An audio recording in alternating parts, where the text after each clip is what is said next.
கருப்பு வெள்ளை காலத்தில் அப்போது பிரபலமாக இருந்த தயாரிப்பாளர் கே சுப்பிரமணியன் உருவாக்கிய தென்னிந்திய திரைப்பட வர்த்தக சபையை தென்னிந்திய நடிகர்கள் சங்கம் உருவாக மூல காரணம் என்று கூறலாம்.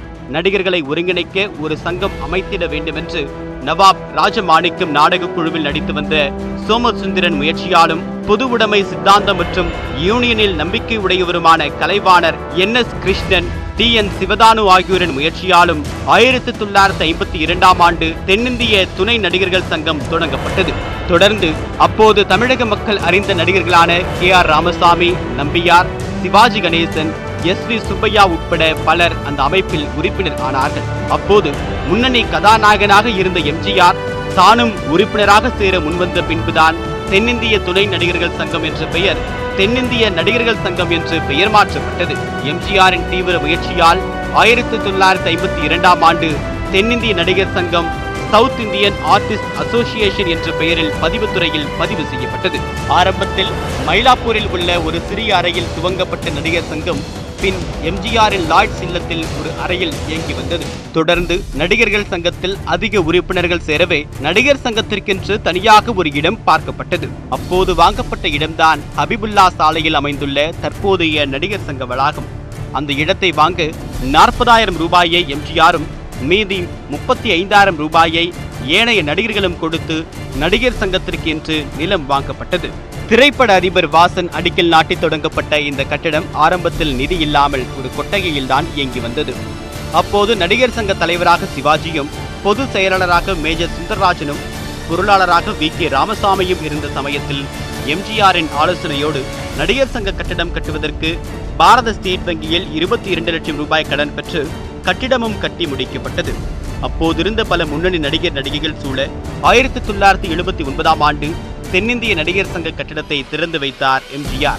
நடிகர் சங்கத்தில் உறுப்பினர்களாக இருந்த நடிகர்கள் தங்கள் நடிப்பு தொழிலில் கவனம் செலுத்த அடுத்து வந்த வருடங்களில் நடிகர் சங்கத்திற்கென்று வங்கியில் வாங்கிய கடன் தொகையின் வட்டி அதிகரிக்கவே செய்தது.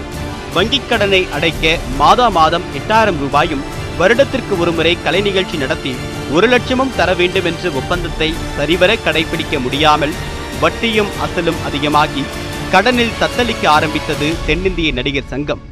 தமிழ்நாட்டின் முக்கிய நகரங்களில் கலை நிகழ்ச்சி நடத்தி MGR 5 லட்சம் ரூபாய் கொடுத்தும் கடனை அடைக்க முடியாத நிலையே இருந்தது. இதற்கிடையில் MGRுடன் ஏற்பட்ட மனக்கசப்பினால் சிவாஜி நடிகர் சங்க தலைவர் பதவியில் இருந்து விலகினார். நடிகர் சங்கத்தின் தலைவர்களின் முகங்கள் மாறியதை போன்றே கடன் தொகையின் அளவும் மாறிக்கொண்டு அதிகரிக்கவே செய்தது. தென்னிந்திய நடிகர் சங்க தலைவராக சிவாஜியை தொடர்ந்து ராதாரவி தலைவராக இருந்த 1988ஆம் ஆண்டில் 55 லட்சம் ரூபாய் கடனை அடைக்கவில்லை என்றால் நடிகர் சங்க நிலத்தை ஜப்தி செய்ய போவதாக பாரத ஸ்டேட் வங்கி நடிகர் சங்கத்திற்கு நோட்டீஸ் அனுப்பியது. அந்த கடனை தள்ளுபடி செய்ய அப்போதைய பிரதமர் நரசிம்மராவிடம் முறையிட்டது தென்னிந்திய நடிகர் சங்கம். இருந்தும் அந்த முயற்சி பலனளிக்கவில்லை.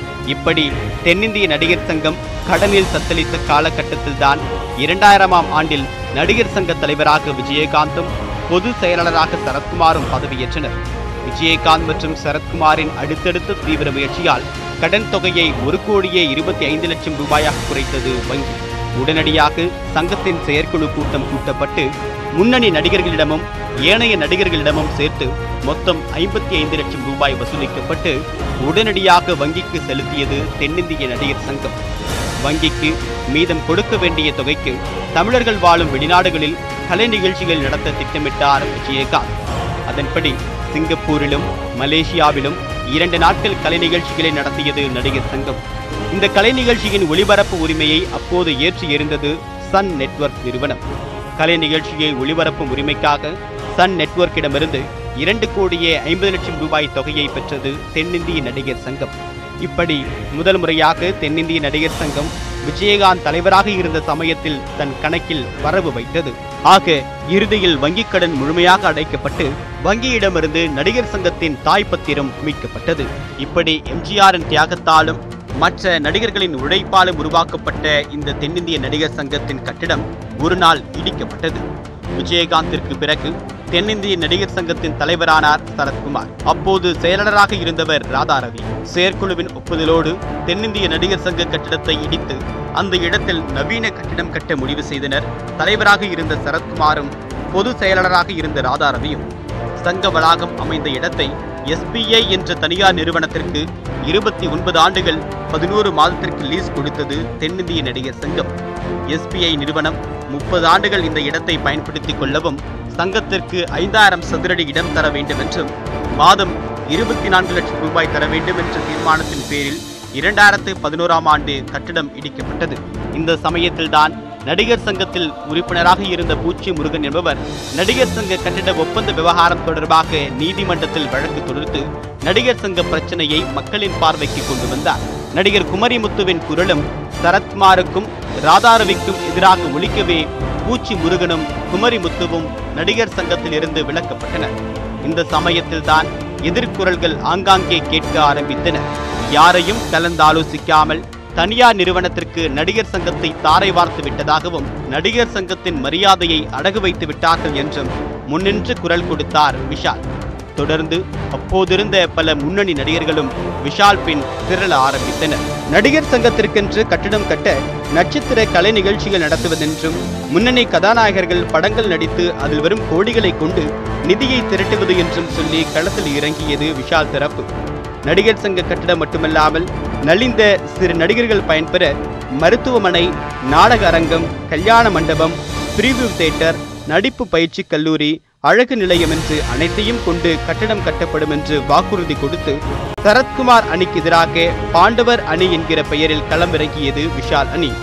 3 ஆண்டுகளுக்கு ஒருமுறை நடத்தப்படும் தேர்தலில் சரத்குமாருக்கு எதிராக களமிறங்கியது நாசர், விஷால், கார்த்திக், பொன்வண்ணன், கருணாஸ் என்ற 5 அடங்கிய பாண்டவர் அணி. பாண்டவர் அணியின் பின் நடிகர்கள் அணிவகுத்து நின்றாலும் சரத்குமார் அணிக்கு ஆதரவாக இயக்குனர் சேரனின் குரல் பலமாகவே ஒலித்தது. நடிகர் சங்க ஒப்பந்த விவகாரத்தில் சரத்குமாரின் செயல் தொலைநோக்கு பார்வை கொண்டது என்றும் நடிகர் ராதாரவியின் பாரம்பரியம் நடிப்பு பாரம்பரியம் என்று சொல்லி விஷால் தரப்பினர் பூனை வாளைதான் இப்போது பிடித்துள்ளனர் என்று சரத்குமார் அணிக்கு ஆதரவாக அப்போது குரல் கொடுத்தார் இயக்குனர் சேரன். ராதாரவி சார் கிட்டத்தட்ட 30 வருஷம் இந்த சங்கத்துக்கு உழைச்சிருக்காரு. 30 வருடங்கள் தொடர்ந்து ஒரு ஆள் கிட்டத்தட்ட நிக்க, அவரோட சர்வீஸுக்கு முன்னாடி ஒரு ஆள் கிட்டத்தட்ட நிக்க முடியாது, அவ்வளவு உழைச்சிருக்காரு.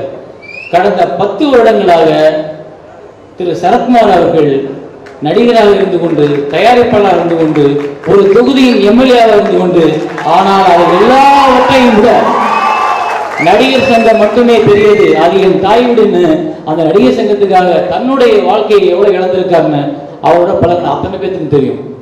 பல முன்னணி இளம் நடிகர்கள் விஷால் அணிக்கு ஆதரவாக இருந்தாலும் வைகை புயல் வடிவேலுவின் குரல் விஷால் அணிக்கு ஆதரவாக வந்தபோது பாதி வெற்றி அப்போதே உறுதி செய்யப்பட்டு விட்டதாகவே நம்பிக்கையோடு இருந்தனர் பாண்டவர் அணியினர். தான் ஒரு படத்தில் நடிக்கும் போது கிணற்றை காணோம் என்று சொல்வதைப் போலவே இப்போது நடிகர் சங்கத்தை காணோம் என்று கூட்டத்தில் பேசி தனக்கே உரிய பாணியில் விஷால் அணிக்கு ஆதரவு தந்தார் வடிவேலு. இப்ப நான் எத்தனையோ படங்கள்ல சில சிறப்பான காமெடியெல்லாம் நான் பண்ணியிருக்கேன். நான் அதில் ஒரு சில காமெடியில் பார்த்தீங்கன்னா, ஒரு காமெடி கிணறக்கானா கிணறக்கானா கிணறக்கானா கிணறக்கானான்னு அலறி அடிச்சுட்டு போய் நேராக போலீஸில் கம்ப்ளைண்ட் பண்ணி முதல்ல அந்த கிணறை கண்டுபிடிச்சிருங்க, இல்லைன்னா 50 பேர் உள்ள போயிருவீங்க. அதே மாதிரி இன்னைக்கு நாட்டில் உண்மையிலே ரொம்ப இடங்கள்ல கிணற காணாம், ரொம்ப இடங்கள்ல ஊரை காணா, ஊரணியை காணா, ஆரை காணா, மலையை காணா. ஆனா இன்னைக்கு மாபெரும் கலைஞர்கள், புரட்சி தலைவர் சிவாஜி அவர்கள், ஐயா NSK பெரிய பெரிய ஜாம்பவெல்லாம் சேர்த்து வச்ச ஒரு மிகப்பெரிய நம்மளுக்கு சொந்தமான ஒரு வீடு நடிகர் சங்கம். அந்த நடிகர் சங்கத்தையே காணாது. இப்ப நம்ம எதுக்கு இங்க ஒண்ணு பிடிக்கணும்னா, காணா போன நடிகர் சங்கத்தை கண்டுபிடிக்கிறதுக்கு ஒன்று சேர்ந்துருக்கோம். இப்படி பல முன்னணி கதாநாயகர்களும் காமெடி நடிகர்களும் பாண்டவர் அணி பக்கம் இருக்க, சரத்குமார் அணிக்கு ஆதரவாக வந்த சிம்புவின் குரல் அந்த அணிக்கு புது வெள்ளம் பாய்ச்சியது என்றே சொல்லலாம். காரசாரமான சிம்புவின் பேச்சு விஷால் அணியினரை கோபம் கொள்ள வைத்தது என்றே சொல்லலாம். நடிகர்களின் கிரிக்கெட் அணியின் கேப்டன் எல்லாம் நடிகர் சங்கத்திற்கு கேப்டன் ஆக முடியாது என்று விஷாலை நேரடியாகவே தாக்கினார் சிம்பு. இப்பவும் சொல்றேன், நான் யாரை பத்தியும் தப்பா பேச மாட்டேன், யாருக்கு எதிராகவும் நான் பேசுறதுக்காக இங்க வரல, என் குடும்பத்துக்காக நான் இன்னைக்கு வந்திருக்கேன். தயவு செஞ்சு அதை மறந்துடாதீங்க. எல்லாத்தையும் பார்த்துக்கிட்டு சும்மா இருக்க மாட்டேன் சிலம்பரசன், அதை தயவு செஞ்சு புரிஞ்சுக்கோங்க. 9 மாச குழந்தையில இருந்து இந்த சினிமால இந்த இண்டஸ்ட்ரியில இருந்திருக்கேன் நான். இன்னைக்கு வந்த யாரோ நான் யாரை பத்தி தப்பா பேச வரல. இன்னைக்கு வந்த யாரோ என் குடும்பத்தை பிரிச்சாங்கன்னா சும்மா இந்த சிலம்பரசம் பார்த்துட்டு இருப்பான்னு மட்டும் தயவு செஞ்சு கனவுல நினைச்சிடாத. ஒரு ராதா ரவி அண்ணனும் சரி, சரத்குமார் சாரும் சரி, ஒரு நம்ம விஜயகாந்த் சாரும் சரி, அவ்வளவு அவங்க எல்லாம் கஷ்டப்பட்டு உழைச்சு இவ்வளவு தூரம் கொண்டு வந்து நிறுத்தினத திடீர்னு நீ வந்து கேட்கிற கேள்விக்கெல்லாம் பதில் சொல்லணுமா? எப்படி சொல்லுவாங்க? இதை கேட்டா நாங்க கேட்டுக்கிட்டே இருக்கோம், அவங்க யாருமே பதில் சொல்லல. எப்படி சொல்ல முடியும்? யார் நீ ஃபர்ஸ்ட் பதில் சொல்றதுக்கு? இதுவரை போட்டியின்றி தேர்ந்தெடுக்கப்பட்ட நடிகர் சங்க தலைவர் மற்றும் மற்ற பதவிகளுக்கு இந்த முறை வலுவான ஒரு போட்டி உருவாகியது. நாடக நடிகர்களே 60% உறுப்பினர்களாக இருந்ததால் அவர்களின் வாக்குகளை பெற இரு தரப்பிலும் தீவிரமாக முயற்சி செய்யப்பட்டது. இரு தரப்பிலும் தனிப்பட்ட வார்த்தை யுத்தங்களுக்கு பிறகு பலத்த போலீஸ் பாதுகாப்புடன் 2015ஆம் ஆண்டு தேர்தல் நடந்தது. இறுதியில் பாண்டவர் அணி சார்பில் தலைவர் பதவிக்கு போட்டியிட்ட நாசர் எதிரணியின் சரத்குமாரை 109 வாக்குகள் வித்தியாசத்திலும் விஷால் 307 வாக்குகள் வித்தியாசத்தில் ராதா ரவியையும் தோற்கடித்து அனைத்து முக்கிய பொறுப்புகளையும் விஷாலின் பாண்டவர் அணி கைப்பற்றியது. தொடர்ந்து வந்த நாட்களில் கட்டிட ஒப்பந்த விவகாரத்தில் ஊழல் நடைபெற்றுள்ளதாக கூறி சரத்குமாரையும் ராதா ரவியையும் நடிகர் சங்க அடிப்படை உறுப்பினர் பதவியிலிருந்து நீக்கியது தென்னிந்திய நடிகர் சங்கம். விஷால் தரப்பில் மலேசியாவில் கலை நிகழ்ச்சிகள் நடத்தி இருப்பை தக்க வைத்துக் கொண்டாலும் அவர் அணியிலிருந்த சில நடிகர்கள் விஷாலுக்கு எதிராக குற்றச்சாட்டுகளை கூறி வெளியேறத் தொடங்கினர். இப்படி காலங்கள் ஓடினாலும் பாண்டவர் அணி சொன்ன கட்டடம் கட்டி முடித்து விடுவோம் என்ற வாக்குறுதி நிறைவேற்றப்படவில்லாத நிலையில் அடுத்த தேர்தலை தற்போது சந்திக்க உள்ளது நடிகர் சங்கம். ஆனால் இந்த முறை யாரும் எதிர்பார்க்காத வகையில் சினிமாவில் வரும் திடீர் திருப்பம் போல விஷால் அணியை எதிர்த்து களமிறங்கினார் இயக்குனரும் நடிகருமான பாக்யராஜ். சென்னையில் உள்ள தனியார் பள்ளி வளாகத்தில் நட்சத்திரங்கள் அணிவகுக்க கோலாகலமாக தேர்தல் நடைபெற்றது. ஆனால் 2018ஆம் ஆண்டே பதவிக்காலம் முடிந்த விஷால் தலைமையிலான செயற்குழு மூலமாக ஓய்வு பெற்ற நீதிபதி இ பத்மநாபனை தேர்தல் அதிகாரியாக நியமித்து தேர்தலை அறிவித்தது சட்டவிரோதமானது என்றும் சங்க உறுப்பினர்கள் பலர் நீக்கப்பட்டிருப்பதால் முறையான வாக்காளர் பட்டியலை தயாரித்து நியாயமாக தேர்தல் நடத்த குழு ஒன்றை அமைக்க வேண்டும் என்றும் நடிகர் ஏழுமலை, பெஞ்சமின் ஆகியோர் நீதிமன்றத்தில் வழக்கு தொடுத்தனர். அதேபோல் வாக்காளர் பட்டியலில் இருந்து நீக்கம் செய்யப்பட்டதை எதிர்த்து 61 உறுப்பினர்கள் அளித்த புகாரின் அடிப்படையில் நடிகர் சங்க தேர்தலை நிறுத்தி வைக்கவும் மாவட்ட சங்கங்களின் பதிவாளர் உத்தரவிட்டார். இந்த உத்தரவை எதிர்த்தும் தேர்தலை நடத்துவதற்கு பாதுகாப்பு கோரியும் பொது செயலாளர் என்ற முறையில் நடிகர் விஷால் வழக்கு தொடுத்திருந்தார். இந்த வழக்கை விசாரித்த உயர்நீதிமன்றம் வாக்கு எண்ணிக்கையை நடத்தக்கூடாது என்று உத்தரவிட்டது. அதன்படி வாக்கு பெட்டிகள் வங்கி லாக்கரில் வைக்கப்பட்டன. இந்த அனைத்து வழக்குகளையும் ஒன்றாக விசாரித்த தனி நீதிபதி கல்யாண சுந்தரம் பதவிக்காலம் முடிந்த பிறகு தேர்தல் அதிகாரி நியமிக்கப்பட்டதும் அவர் மூலமாக அறிவிக்கப்பட்டு நடத்தப்பட்ட தேர்தல் செல்லாது என்றும் கூறி தேர்தலை ரத்து செய்து 2020ஆம் ஆண்டு ஜனவரி 24ஆம் தேதி தீர்ப்பளித்தார். இதனை விஷால் தரப்பு எதிர்த்து மேல்முறையீடு செய்த நிலையில் இரு நீதிபதிகள் அமர்வு இந்த வழக்கை விசாரித்து தென்னிந்திய நடிகர் சங்கத்திற்கு 2019 நடைபெற்ற தேர்தல் செல்லும் என்றும் கடந்த 2019 ஜூன் 23 நடைபெற்ற தேர்தலில் பதிவான வாக்குகளை 4 வாரங்களில் எண்ணி முடிவுகளை அறிவிக்க தேர்தல் அதிகாரிக்கு உத்தரவிட்டது. மேலும் வாக்குப்பெட்டியை தேர்தல் அதிகாரியிடம் ஒப்படைக்க வங்கிக்கும் உத்தரவிட்டனர்.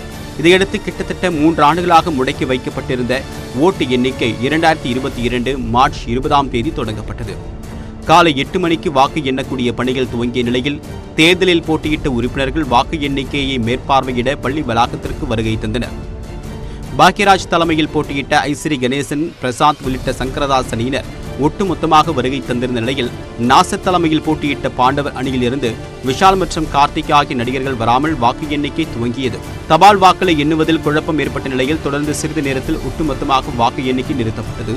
வாக்கு எண்ணிக்கை மையத்திலிருந்து வெளியேறிய பாக்யராஜ் தலைமையிலான சங்கரதாஸ் அணியினர் வாக்கு எண்ணிக்கையில் மோசடி நடைபெறுவதாக குற்றம் சாட்டி அதோடு இனி வாக்கு எண்ணிக்கையை மேற்பார்வையிடப் போவதில்லை என்று அறிவித்து வெளிநடப்பு செய்தனர். வெற்றி தோல்வி பற்றி நாங்கள் எதாக இருந்தாலும் மனப்பூர்வமாக ஏற்றுக்கலாம் அப்படிங்கிற ஒரு ஐடியாவில் தான் நாங்கள் எல்லாருமே சந்தோஷமாக சேர்ந்தோம். எதை பற்றி எங்களுக்கு பயம் இல்லை, கவலையும் படல, எதாக இருந்தாலும் பரவாயில்ல அப்படின்னு சொல்லிட்டு. ஆனால் இங்கே வந்ததில் என்ன அப்படின்னு சொன்னோம்னா, வர்றதுக்கு முன்னாலேயே ஒரு 5 ஓட்டோ, ஒரு 2 ஓட்டோ, 3 ஓட்டோ அப்படிலாம் இருந்ததுன்னா இது ஒரு பெரிய இது இல்லை. இப்படி இதுக்கு மேலே எப்படிமா சத்தமாக பேசுகிறேன், மைக்கில் கேட்குமல்ல. ஸோ அதனால் அந்த மாதிரி ஏதாவது வித்தியாசம் இருந்தது அப்படின்னு சொன்னோம்னா அது பரவாயில்ல, நம்ம அட்ஜஸ்ட் பண்ணி போய்க்கலாம் அப்படிங்கிற மாதிரி இருந்தது. ஆனால் அது வித்தியாசம் ரொம்ப அதிகமாக இருக்குது. இந்த வித்தியாசம் அதிகமாக இருக்குது, இது ஏன் அப்படின்னு சொல்லி கேட்கும்போது அதுக்கு வந்து எங்களுக்கு எக்ஸ்பிளைன் பண்ணிவிட்டு இல்லை இப்படி ஆகிப்போச்சு அப்படி ஆகிப்போச்சுன்னு சொல்லிவிட்டு அதுக்கப்புறம் நீங்கள் வாங்க உட்காருங்க கவுண்ட் பண்ணலாம் அப்படின்னு சொல்லி சொன்னால் பரவாயில்ல. ஆனால் நாங்கள் இதை கேட்டுக்கிட்டு இருக்கோம், பேசிக்கிட்டு இருக்கும்போதே கவுண்டிங் ஸ்டார்ட் பண்ணலாம் அப்படிங்கிற மாதிரி சொல்லி மேலே கவுண்டிங்கே ஸ்டார்ட் பண்ண ஆரம்பிச்சிட்டாங்க. வாக்கு எண்ணிக்கையில் நடைபெற்ற குளறுபடி குறித்து பேச ஐசரி கணேஷ் 1602 வாக்கள் பதிவான நிலையில் எப்படி ஒவ்வொரு பதவிக்கும் 5 முதல் 19 வரை அதிகம் வந்தது என்றும் கேள்வி எழுப்பினார். மேலும் தபால் வாக்களில் 150 வாக்கள் அதிகம் சேர்க்கப்பட்டிருப்பதாகவும் ஐசரி கணேஷ் குற்றம் சாட்டினார். கிட்டத்தட்ட 138 ஓட்டு அதிகமாக வந்திருக்குது போஸ்டல் ஓட்டில். இது என்னங்க அப்படின்னு கேட்டதுக்கு அந்த 150 ஓட்டு எடுத்து வச்சுருவோங்க, 150 ஓட்டை. சரி, எந்த ஓட்டுன்னு நீங்கள் எடுத்து வைப்பீங்க? சரிங்க, அதெல்லாம் பார்த்துக்கலாம், முதல்ல எண்ணி முடிச்சிடுவோம், அப்புறமா எல்லாத்தையும் பார்த்துக்கலாம். இதில் வந்து எந்த விதத்திலையும் இது நியாயமே இல்லை. அதனால் அது மட்டும் இல்லாமல் ஒரு பக்கம் கவுண்டிங்கும் நடந்துட்டு இருந்தது. சரி, 150 ஓட்டே அதிகமாக உள்ள இருக்கும்போது நாங்கள் இருக்கிறதுல எந்த அர்த்தமும் இல்லை, எங்கள் மதிக்கவும் இல்லை, அவங்க பாட்டு கவுண்டிங்கும் பண்ணிகிட்டு இருக்காங்க. அதனால் சரி கவுண்ட் பண்ணட்டும், யார் வேணாலும் ஜெயிக்கட்டும். பட் ஒரே ஒரு உறுதிமொழி என்னன்னா, அந்த கட்டடம் கட்டத்துக்கு எப்பவுமே நாங்கள் உறுதுணையாக இருப்போம். இதையடுத்து நிறுத்தி வைக்கப்பட்டுள்ள வாக்குகள் மீண்டும் எண்ணப்பட்டது. அதன் முடிவில் நாசர் தலைமையிலான பாண்டவர் அணி அனைத்து பதவிகளும் மீண்டும் வெற்றி பெற்று அசத்தியது. தலைவராக நாசர், துணைத் தலைவர்களாக பூச்சிமுருகன், கருணாஸ், செயலாளராக விஷால், பொருளாளராக கார்த்திக் ஆகியோர் வெற்றி பெற்றனர். மீண்டும் பல சர்ச்சைகளுக்கு மத்தியில் நடிகர் சங்க தேர்தல் நடைபெற்று முடிந்திருக்கக்கூடிய நிலையில் பாதியில் நிறுத்தி வைக்கப்பட்டிருக்கூடிய நடிகர் சங்க கட்டிடம் கட்டி முடிக்கப்படுமா என்பதே அனைவரது கேள்வியாக உள்ளது. இதற்கான விடையும் காலத்தின் கையிலே உள்ளது. இனிமேல எங்களுக்கு செய்ய வேண்டிய வேலைகளை பற்றி தான் எங்களுக்கு எண்ணமே தவிர எங்களுக்கு எதிர்களில் யார் நின்னாங்க, கூட யார் நின்னாங்க, அதெல்லாம் எங்களுக்கு இப்போ கிடையாது. ஏன்னா நாங்கள் எடுத்துக்கிட்ட வேலையுடைய பளு இன்னைக்கு 100 மடங்கு பெருகி இருக்கு, பொருளாதார ரீதியாக, கால அவகாசமாக எல்லாமே. அதனால் உங்கள் ஆதரவோடு எங்களுடைய குழு நல்லா பணி செய்யறதுக்கான ஒரு ஆதரவு தருவீங்கன்னு நான் நினைக்கிறேன்.